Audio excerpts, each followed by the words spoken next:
श्री स्वामी समर्थ. तुम्हाला सगळ्यांचं माझ्या यूट्यूब चॅनलवर अगदी मनापासून खूप खूप स्वागत आहे. आजचा दिवस तुम्हाला शुभ जाऊ. स्वामी माझ्या कृपेने तुमच्या सगळ्यांच्या चांगल्याच्या पूर्ण हीच मी स्वामीचरणी प्रार्थना करते आणि आजच्या व्हिडिओला सुरुवात करते. तर हे बघा, आपण देवपूजा हा नित्य भाग असतो आपल्या दिनक्रमाचा. आपण प्रत्येकाच्या घरात ही देवपूजा होतच असते, पण ती देवपूजा करण्याची एक ठराविक अशी वेळसुद्धा असते आणि ठराविक अशी पद्धतसुद्धा असते. जर त्यानुसार आपण देवपूजा ही केली तर आपल्याला त्याचं संपूर्ण फळ हे मिळत असतं. नाही तर त्या उलट हे बघा, बऱ्याच जणांना माहिती नसतं की देवपूजा कशी करावी, कधी करावी.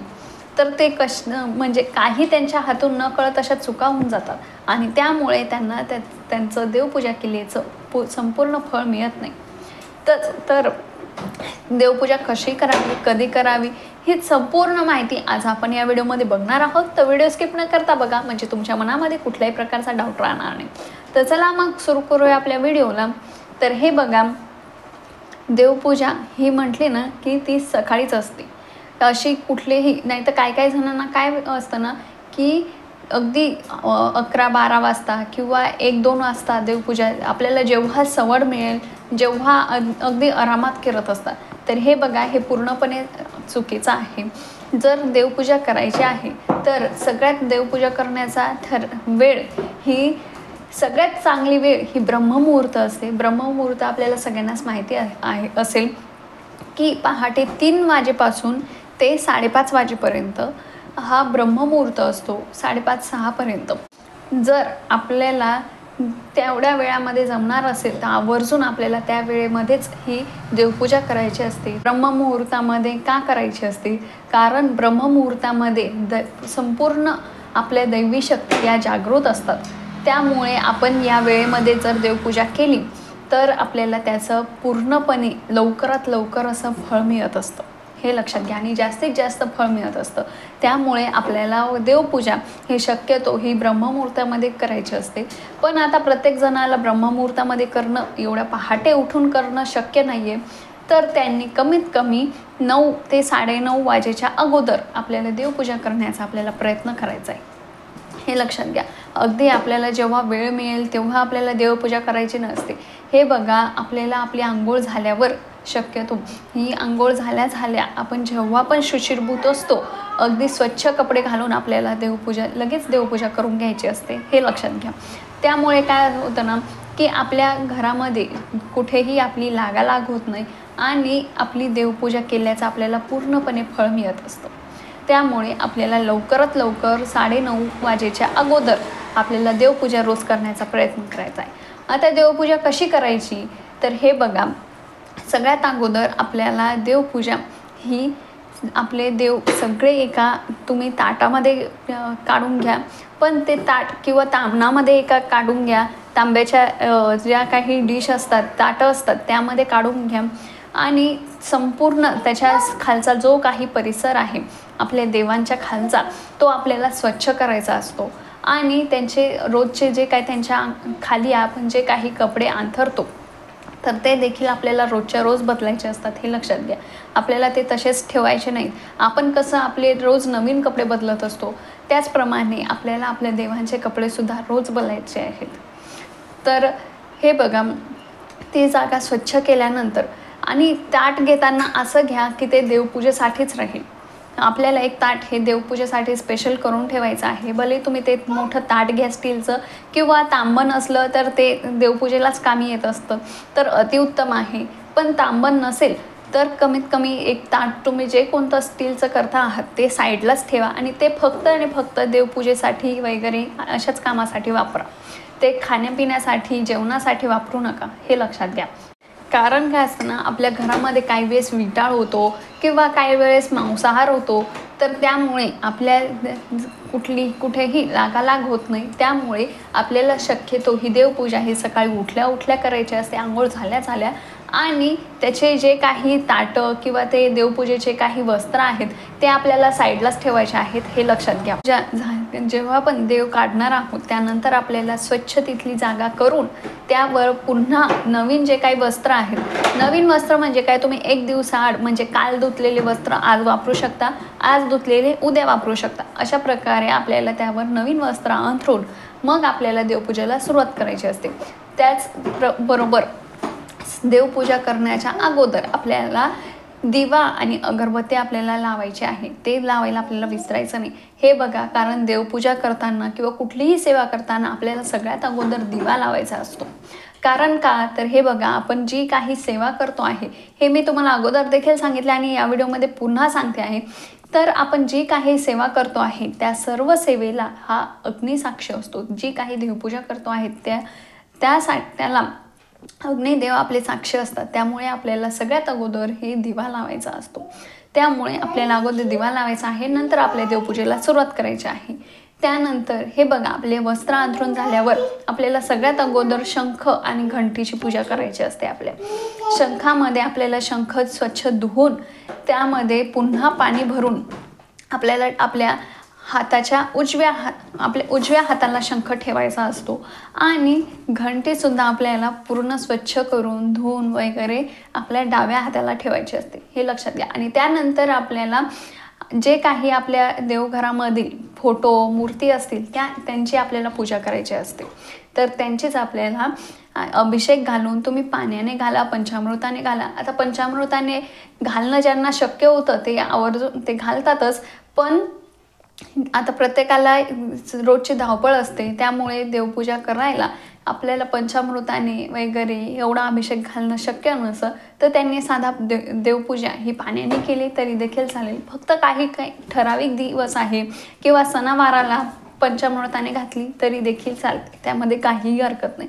तर आपल्याला त्यांना स्वच्छ अंघोळी घालून सगळ्या देवांना त्यांना कपडे घालून स्वच्छ आपल्याला त्यांना अक्षत म्हणजे अष्टगंध, देवी जर असतील तर देवींच्या फोटोला किंवा मूर्तीला हळदी कुंकू आपल्याला व्हायचं असतं. त्याचप्रमाणे अक्षदा व्हायच्या असतात. हे लक्षात घ्या. आणि त्यानंतर आपल्याला त्यांना नैवेद्य ठेवायचा असतो. नैवेद्य काय, तर हे बघा, तुम्ही जो काही आपल्या घरामध्ये होतो, भाजी पोळी जे काही होतं ते तुम्ही ठेवू शकता. पण एवढ्या सकाळी जर झालेलं नसेल तर साधी साखरेचा नैवेद्य जरी ठेवला एका वाटीमध्ये, साखर म्हणा, खडी साखर म्हणा, तरी देखील चालतं. त्यामध्ये काही हरकत नाही. तर देवांना आपल्याला आपल्या देवघरामध्ये आवर्जून पाणी आणि साखर नैवेद्य म्हणून ठेवायचा असतो. साखर का, हे बघा, आपण जे काही खातो वगैरे जे काही जेवतो ते प्रत्येक वेळेस दाखवलं, दोनही वेळेस दाखवलं तरी तर अतिशय उत्तम आहे. पण काही वेळेस आपलं दाखवणं होत नाही. त्यासाठी जर आपण जर साखरेचा नैवेद्य ठेवलेला असेल तिथे, तर आपल्याला त्याचे दोष लागत नाही. त्यामुळे आपल्याला आवर्जून आपल्याला साखरेचा नैवेद्य आपल्या देवघरामध्ये ठेवायचा आहे. हे लक्षात घ्या. त्याचबरोबर जर तुमच्या देवघरामध्ये कलश असेल तर त्या कलशाचं पाणी वेळोवेळी बदलणं, दर मंगळवारी बदलणं किंवा दर शुक्रवारी बदला, किंवा कमीत कमी महिन्यातून पौर्णिमेला देखील बदललं तरी देखील चालतं. हे बघा, तर त्या कलशाचं पूर्ण पाणी बदलणं, त्याचे तांदूळ बदलणं, त्याचं नारळ बदलणं, हे आपल्याला दर पौर्णिमेला केलं तरी देखील चालेल. त्यामध्ये काही हरकत नाही. पण आपल्याला आपल्या जो काही कलश आहे तो वेळोवेळी आपल्याला स्वच्छ करायचा आहे. हे लक्षात घ्या. नाही तर त्यातून आपल्याला त्याचे नकारात्मक दोष आपल्याला लागत असतात, त्यातून नकारात्मकता पसरत असते.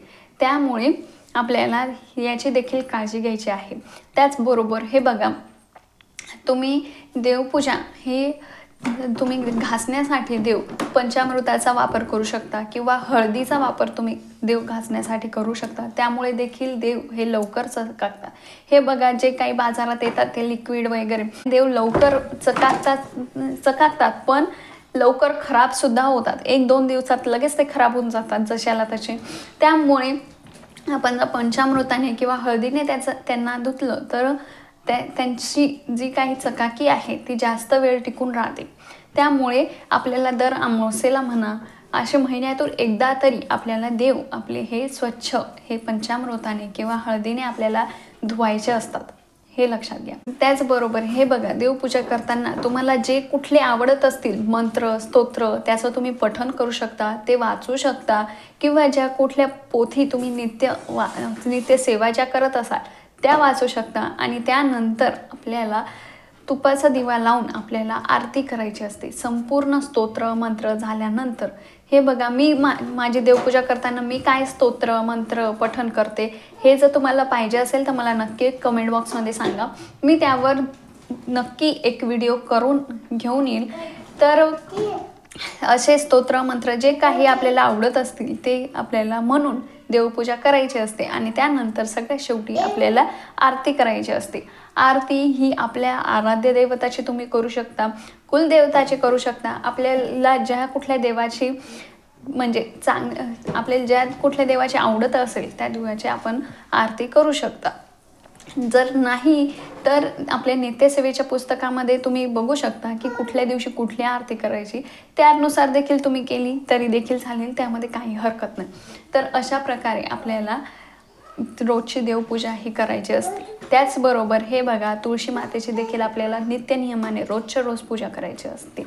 सकाळी आपल्याला तुळशी मातेला स्वच्छ जल अर्पण करायचं असतं, हळद कुंकू अक्षदा अर्पण करायचे असतात, धूप अगरबत्ती लावायची असते आणि संध्याकाळी आपल्याला त्यांना दिवा लावायचा असतो आणि धूप अगरबत्ती लावून त्यांची पूजा करायची असते. हे बघा, तुळशी मातेला फक्त आपल्याला एकादशीच्या आणि रविवारी या 2 दिवशी आपल्याला तुळशी मातेला हे जल अर्पण करायचं नसतं.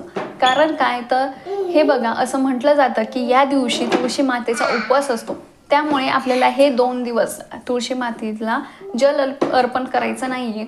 बाकी तुम्ही संपूर्ण दिवस हे त्यांना जल अर्पण करून त्यांची धूप दीप अगरबत्ती ओवाळून आपल्याला त्यांची देखील पूजा करायची असते तुळशी मातेची, हे लक्षात घ्या. पण देवपूजेचं जे काही पाणी आहे उरलेलं ते आपल्याला तुळशी मातेला टाकायचं नाही, आपल्याला त्यांना स्वच्छ जल अर्पण करायचं असतं, हे लक्षात घ्या. त्या देवपूजेचं उरलेलं पाण्याचं काय करायचं काय नाही यावर देखील मी व्हिडिओ केलेला आहे. तुम्ही जर बघितला नसेल तर नक्की आपल्या यूट्यूब चॅनलला जाऊन तो तुम्ही बघू शकता. त्यामध्ये तुम्हाला संपूर्ण माहिती मिळेल की आपल्याला आपण देवपूजेचं पाणी जे आहे उरलेलं त्याचं काय करावं आणि काय नाही. तर अशी छोटीशी पण अतिमहत्त्वाची माहिती मला तुमच्यासोबत शेअर करायची होती. त्याचबरोबर तुम्हाला जशी अक्कलकोट स्वामींचं नित्य दर्शन घेण्याची जर इच्छा असेल तर मी आपल्या याच यूट्यूब चॅनलवर अक्कलकोट स्वामींचं नित्य प्रातःकाळचे महापूजा दर्शन, त्याचप्रमाणे श्री अक्कलकोट स्वामी समाधीमध्ये वसलंकार महापूजेचं दर्शन आणि शिवटवृक्ष देवस्थान अक्कलकोट स्वामी महाराज महापूजा दर्शन मी आपल्या याच यूट्यूब चॅनलवर संध्याकाळी ठीक 9:30 वाजता पोस्ट करत असे. तुम्हाला जर बघण्याची इच्छा असेल तर नक्की आपल्या यूट्यूब चॅनलला संध्याकाळी ठीक 9:30 वाजता भेट द्या. त्याचबरोबर त्यानंतर लगेचच मी स्वामींचा संदेश देखील पोस्ट करत असे, जो आपल्या दुःखमय अंधकारमय जीवनातून आपल्याला सुखाचा आशेचा एक किरण देईल असा तो संदेश असतो. जो आपल्या दुःखमय अंधकारमय जीवनातून आपल्याला सुखाचा आशेचा एक किरण देईल असा तो संदेश असतो. तुम्हाला जर बघण्याची इच्छा असेल तर नक्की आपल्या यूट्यूब चॅनलला संध्याकाळी ठीक 9:30 वाजता भेट द्या. झालेली स्वामींच्या चरणी रुजू करते आणि आजच्या व्हिडिओला इथेच थांबवते. जर व्हिडिओ आवडला असेल तर लाईक शेअर आणि सबस्क्राईब करायला विसरू नका. तर चला मग भेटू अशाच नवनवीन व्हिडिओसोबत. तोपर्यंत श्री स्वामी समर्थ.